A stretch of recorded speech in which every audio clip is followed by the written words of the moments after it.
others, we are fortunate that people can do that.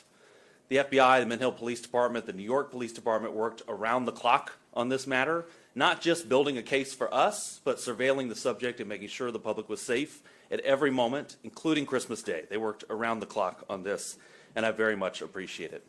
The defendant here lived in Mint Hill. The planned attack was to take place in Mint Hill. And I want to thank Chief Joe Hatley of the Mint Hill Police Department for being with me here today and for your work over the holidays, Chief. I really appreciate it. I'm sure you know Jim Barnacle by now. He's the special agent in charge of the FBI for North Carolina.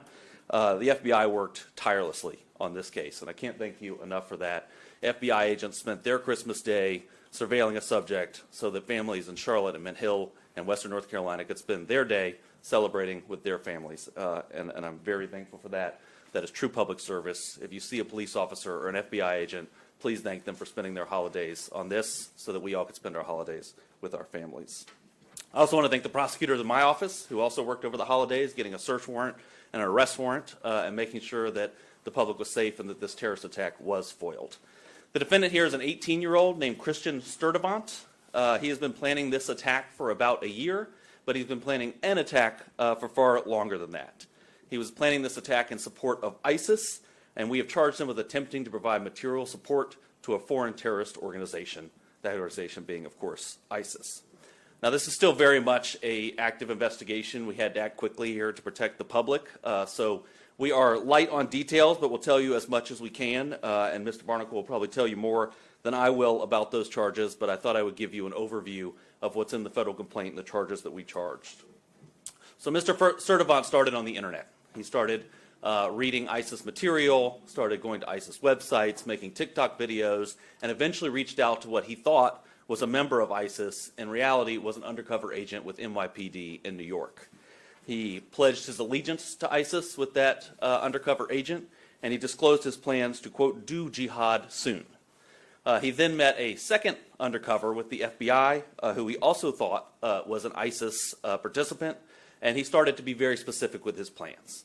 He talked with that undercover agent, again, who he thought was ISIS. He talked about where he was planning to do this attack, which was at a grocery store and a fast food restaurant in Mint Hill, places that we go every day and don't think that we may be harmed. He talked about what means he would use to kill innocent people. He said he was going to wear a Kevlar vest and attack people with knives and hammers. And of course, he talked about when he was going to carry out this attack, which was New Year's Eve. A time when American life is on full display, right? We're all out there in crowds celebrating all that has happened this year, all that is to come, that we are so proud of. And that is when he planned his attack to attack that American way of life. The FBI executed a search warrant at his home, and they found the instrumentalities of the attack. They found hammers and knives hidden under his bed. They found notes where his attack and detailed his attack and plans for how he was going to carry out this attack.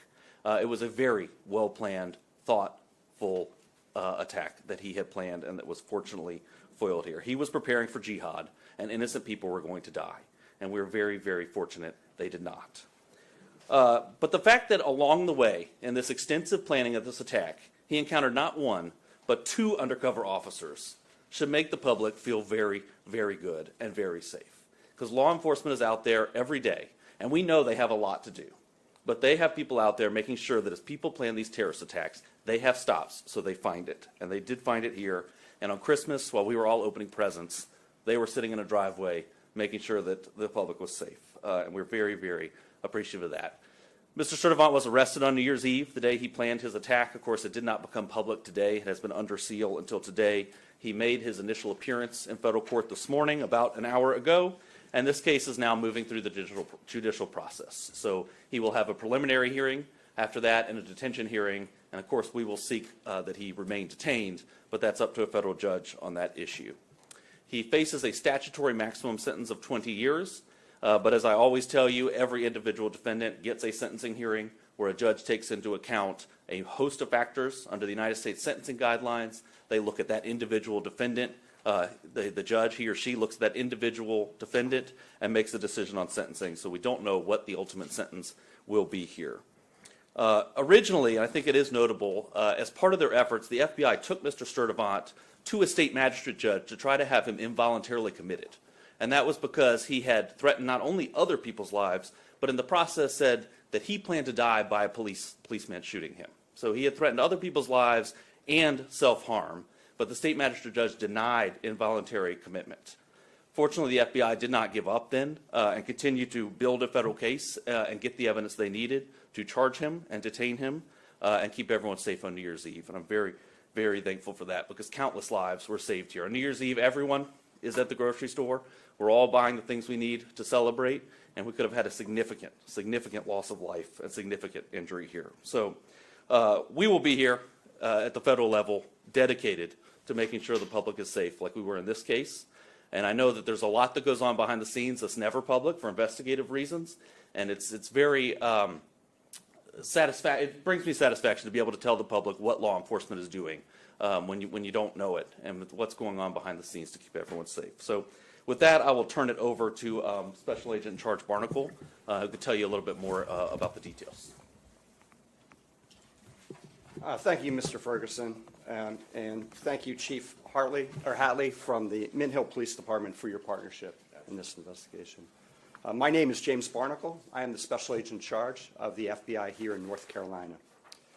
Christian Sturtevant pledged his loyalty to ISIS and committed himself to killing Americans on New Year's Eve. This investigation unfolded quickly. From the moment the FBI was notified of a potential threat of a terrorist-inspired attack in North Carolina, we went all hands on deck. We assessed the credibility of the threat. The investigation lasted about 2 weeks, included numerous investigative techniques, partnerships with law enforcement agencies, and cooperation from the American public. This Christmas, the FBI and our partners worked to protect the American people. We did not let up until Sturtevant was safely in handcuffs. FBI special agents arrested him on December 31st as he was being released from a local medical facility. On Monday night, as Russ just said, the FBI's evidence response team conducted a search, an authorized search, at his home and on his cellular phone. What we found was a manifesto, which the federal complaint alleges contained detailed plans to execute a massacre on New Year's Eve as people shop, for the holidays. Without the swift action of the FBI Joint Terrorism Task Force, New York City Police Department, the Mint Hill Police Department, and our partners at the United States Attorney's Office for the Western District of North Carolina, we could be announcing a national tragedy. Instead, a terrorist attack was thwarted. Give a little background on Sturtevant. He's a U.S. citizen. He turned 18 in December of 2025. The JTTF collected evidence showing he turned his back on his country and his fellow citizens by pledging allegiance to ISIS with the intent of becoming a martyr. We allege Sturtevant was willing to sacrifice himself by committing a terrorist attack using knives and a hammer to support the murder, torture, and extreme violence that ISIS represents. We didn't just learn about him a few weeks ago. Sturtevant first came to the FBI's radar in January of 2022 when he was still a juvenile. He was in contact via social media with an unidentified ISIS member overseas. Sturtevant received direction from this unidentified ISIS member to dress in all black, knock on people's doors, and attack them with a hammer. In fact, Sturtevant did dress in all black. He left his house with a hammer, and fortunately, his family stepped in. Sturtevant, no charges were filed at that time. He was referred for psychological care, and he underwent psychological care, of which I don't know the details. The FBI was told he no longer had access to social media. On December 18th, a week prior to Christmas, the Charlotte field office learned it wasn't true that he was now back on social media. After several FBI offices around this country and the New York Police Department alerted the Charlotte JTTF of a TikTok account, username Abu Bakr al-Amerki, who made multiple posts in support of ISIS. Sturtevant was identified as the account holder. And with federal search warrants, the FBI obtained his previous post to assess the extent of threats to the homeland. But according to the complaint, on or about December 12th, Sturtevant began communicating with an individual on multiple social media platforms. Unbeknownst to Sturtevant, he was talking to a government online covert employee. Within just a few days, Sturtevant direct messaged the online covert employee with a picture of 2 hammers and a knife. The message was significant since in recent years, an ISIS propaganda magazine promoted the use of knives to conduct terrorist attacks in Western countries. The same ISIS magazine which suggested using vehicles to ram crowds, like the terrorist attack last year on New Year's Day on Bourbon Street. The conversations between the undercover employee and Sturtevant escalated further. Sturtevant allegedly sent a voice recording pledging Bayat, a loyalty oath to ISIS. And on December 20th, the direct messaging allegedly showed Sturtevant asking for help getting firearms, specifically weapons, guns, to carry out the terrorist attack at a food market here in Charlotte area. Thankfully, that did not occur. This investigation was conducted by several FBI field offices, the FBI Joint Terrorism Task Force, which includes the following members: the Charlotte Mecklenburg Police Department, the Matthews Police Department, the Monroe Police Department, the Bureau of Alcohol, Tobacco, Firearms, and Explosives, the United States Customs and Border Protection, the Federal Air Marshal Service, Homeland Security Investigations, Internal Revenue Service, IRS-CI, the United States Postal Inspection Service, U.S. Citizenship and Immigration Services. Also, the NYPD, the FBI New York JTTF, the FBI Columbia Division, and the Mint Hill Police Department were instrumental in thwarting this attack. And of course, alongside our partners at the U.S. Attorney's Office in the Western District of North Carolina, and the Department of Justice. This investigation highlights the very real threat posed by people who self-radicalize online and are inspired by jihadist ideologies espoused by foreign terrorist organizations. They seek to attack soft targets with easily accessible weapons and with little to no warning. To further complicate this threat, we have seen that most successful attackers radicalize in a time span of between 1 and 4 years, and they typically mobilize to act in less than 3 months. The FBI continues to work tirelessly to combat the threats of terrorism for the American people every day. But our partnerships are not limited to just law enforcement agencies. We rely on the communities we serve and encourage the public to contact law enforcement when they see or hear something that doesn't seem right. I also have this personal message. If your child, relative, friend, or neighbor is sliding into a dangerous ideology, you'll be the first to see it. And together we can stop it. The threats we face are bigger than any one law enforcement or intelligence agency, requiring everyone who hears this message to work together to keep people safe. I want to thank the members of the Joint Terrorism Task Force that sit over here today for their diligent effort. We spoke, I can't tell you the number of hours, and this is not an attaboy to the FBI or our partners. They worked nonstop for about 14 days, 24/7, digging through everything we had and keeping surveillance on this subject so we could intervene if he were to potentially attack. Through Christmas Eve, every single day, all weekend. So thank you for your commitment to keeping America safe. With that, turn it over to Mr. Ferguson for any questions you may have. Well, thank you, and let me reiterate my thanks to the Joint Terrorism Task Force, to the Mint Hill Police Department, and of course to the prosecutors in my office who worked on this. So, Jennifer, yeah. Hi, Jennifer, Inspection News, North Carolina. Can you clarify where the planned attacks are in Hill, like which grocery store and which restaurant this was expected to take place at? I don't believe it's public yet which grocery store and which fast food restaurant. I can tell you they were in Mint Hill. And as the investigation moves forward, I'm sure that will become public, but it's not at this point. It's on, still under investigation. One more follow-up Sure, of question. course. Make sure I understood that correctly. Did you say that the arrest took place after he received medical attention? Did I hear that correctly? No. So the FBI went to a state magistrate judge to try to get him involuntarily committed for medical attention, and it was denied by the state magistrate. Thank you. Whether he got medical attention after that, I don't know. Yes. Hi, Jim Burgess Jim. from Charlotte Observer. I was wondering, why did the judge, magistrate, deny? And we were not involved in the state court hearing. Obviously, we deal in federal court here. From what I understand, it was a very short hearing, and I don't know of any reasoning And given. when was it? Yeah. That was Monday night, Late Monday night. In Mint Hill or Mecklenburg County, here in Charlotte, or, Mecklenburg County. Correct.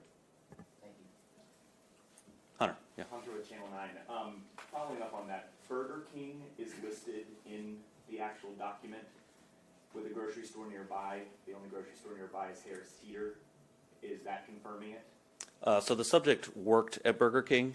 Okay. There, I believe, are a number of grocery stores within the vicinity, and we're not quite there on the exact plan of his attack, but you're on the right path. Okay, and was this a lone wolf attack, or was there any connection to any other plots that have been foiled across the country here recently? Yeah, that's a great question, and this subject was working alone, we believe, at this stage in the investigation, but what's interesting about that is he didn't think he was working alone.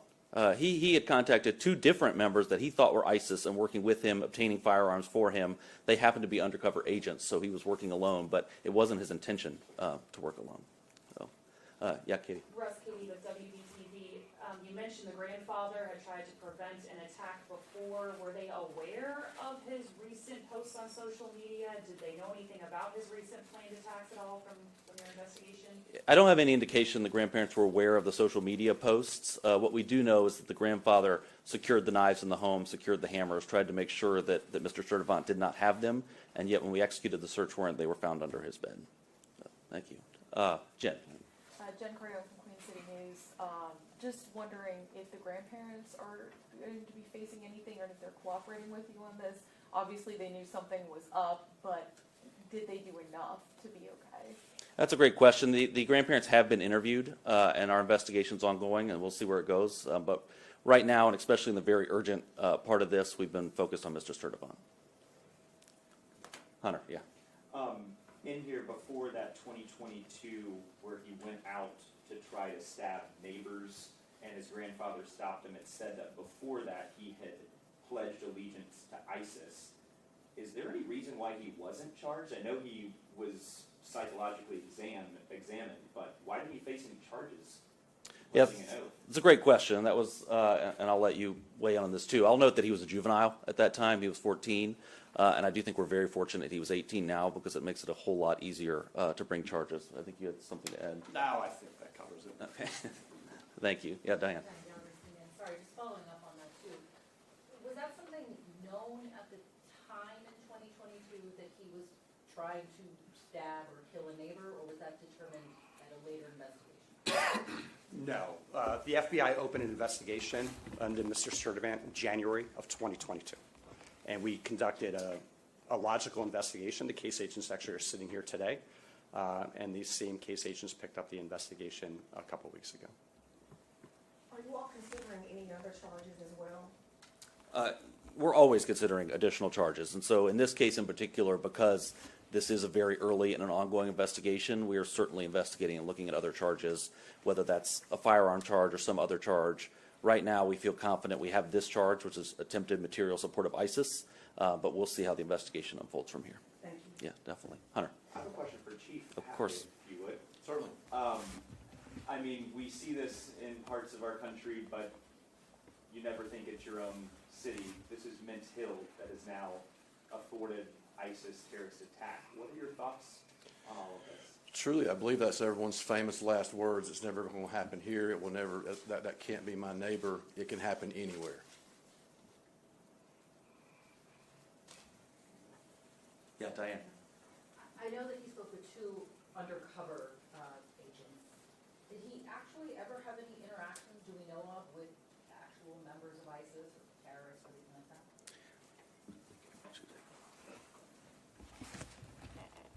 He was a prolific poster in social media, and he also went into various social media chat rooms and engaged with other people. We are leaving no stone unturned here. Our investigation is not over at all. We are looking to find out if there are any associates, if there are any friends, if there are any people he were working with, whether it's domestically here in the United States or overseas. We have ruled out additional threats from him in the United States. We are communicating with domestic and international partners for potential other avenues of investigation. Russ, Katie again, we just saw that thwarted attack in Seattle as well. Should we be concerned about this becoming a persistent problem in the Western District of North Carolina? I sure hope not. I mean, I think that we should feel comfort that the FBI was there and that this defendant not only encountered one undercover agent, but encountered two, one with NYPD and one with the FBI, which I think shows you what's going on behind the scenes to protect the public. Of course, everyone should be vigilant. We all know the adage, if you see something, say something, which seems kind of ridiculous at this point, but it remains true. It's little things that sometimes bring these things to the attention of law enforcement, so I hope people will do that. And like Mr. Barnacle said, in situations like this, it's really family. It's family, and monitoring, especially your children's online presence, where this defendant was on TikTok, in chat rooms, communicating with people. So remain vigilant, but I think go to sleep feeling safe at night because law enforcement is there doing their job. And just one more follow-up Yeah. question. Historically, we have seen this targeting New Year's Eve events like we saw on Bourbon Street. We just finished the Truist Field celebrations. Do we know why he was targeting the grocery store chain at all, or is that not public yet? We don't know why. I can tell you from my view, New Year's Eve is where the American way of life is on full display. We're celebrating how wonderful it is to be here and all that this country has given us. And I think for a terrorist, that is a ripe opportunity to attack that way of life. Yeah, we do have some intelligence that he was looking at a grocery store because there'd be a lot of people there. He knew there'd be a lot of people there grocery shopping, which is why we said that in our remarks.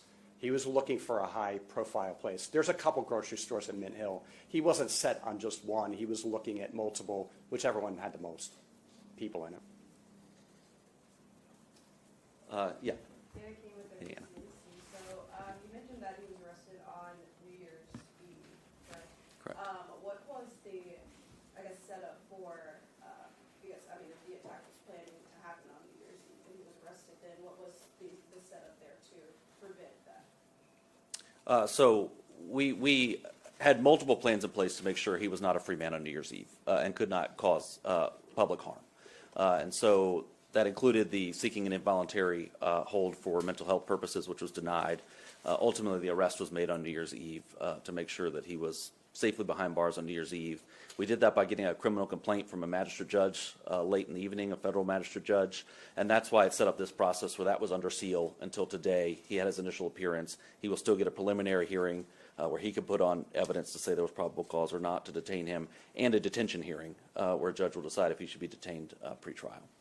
So did you believe that the attack was hours or days away? Was there any anticipation there? So we were concerned the attack could happen at any time, and I can tell you the FBI had 24/7 surveillance on this subject, all hours of night, Christmas Day, Christmas Eve, time away from their families to make sure that the public was safe, and they were authorized to make an arrest if they needed to. If he were, if he were to leave the house with guns or knives or hammers, they were going to make a probable cause arrest. So at no point was the public in harm's way here. And Yeah, just Jen. to clarify, it was just the grandfather he stayed with at the residence? No, there were other family members at the residence as well. There was a grandmother and I think some siblings and some other family there. Thank you. I have to note that it says that his grandfather is a Christian minister in Charlotte. Is there any reason to believe that his family members were also in danger or anything like that? That he targeted or threatened any of them? I could tell you from his notes, he was targeting Jews, Christians, and LGBTQ individuals, and so you can infer from that that his family was in harm's way. I think that's a safe assumption, but it is an assumption.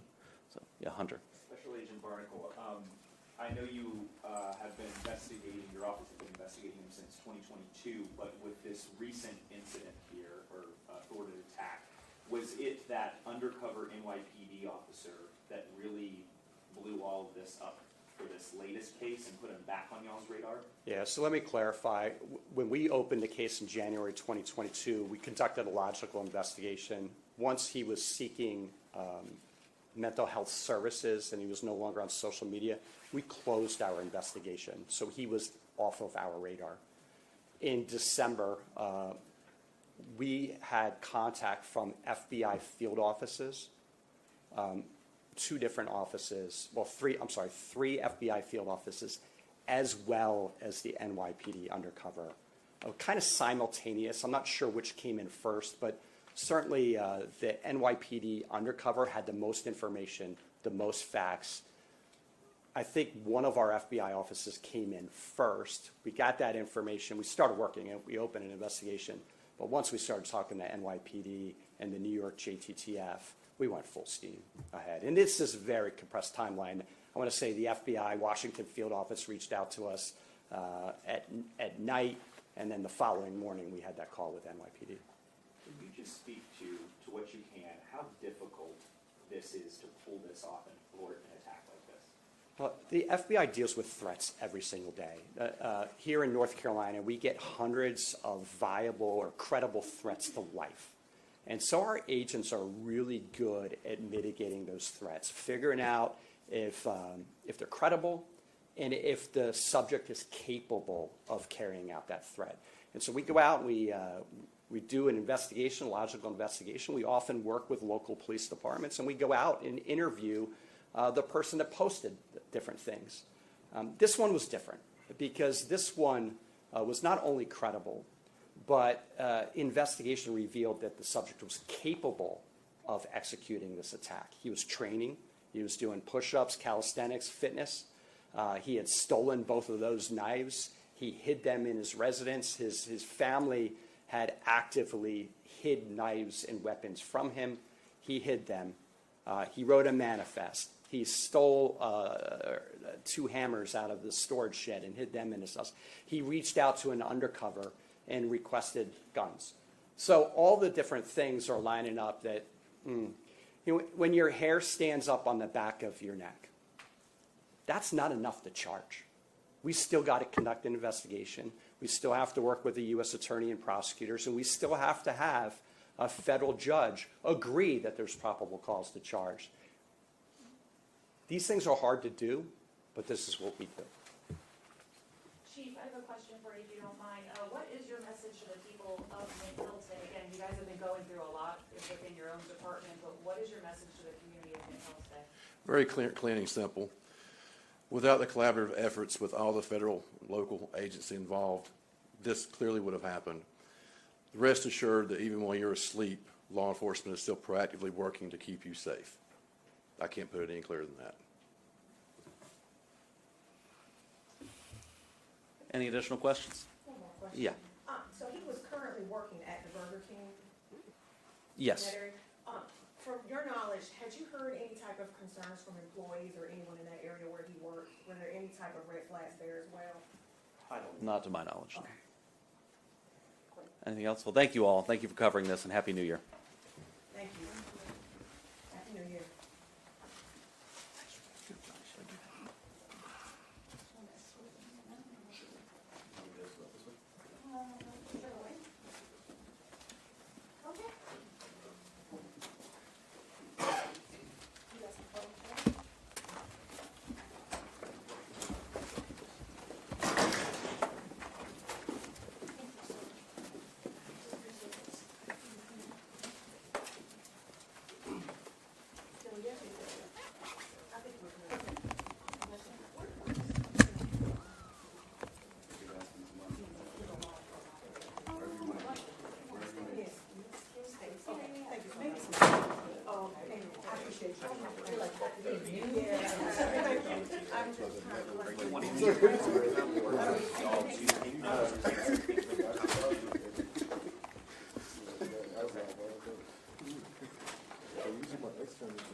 He said we could come in here, just say I'm doing a lot of people there.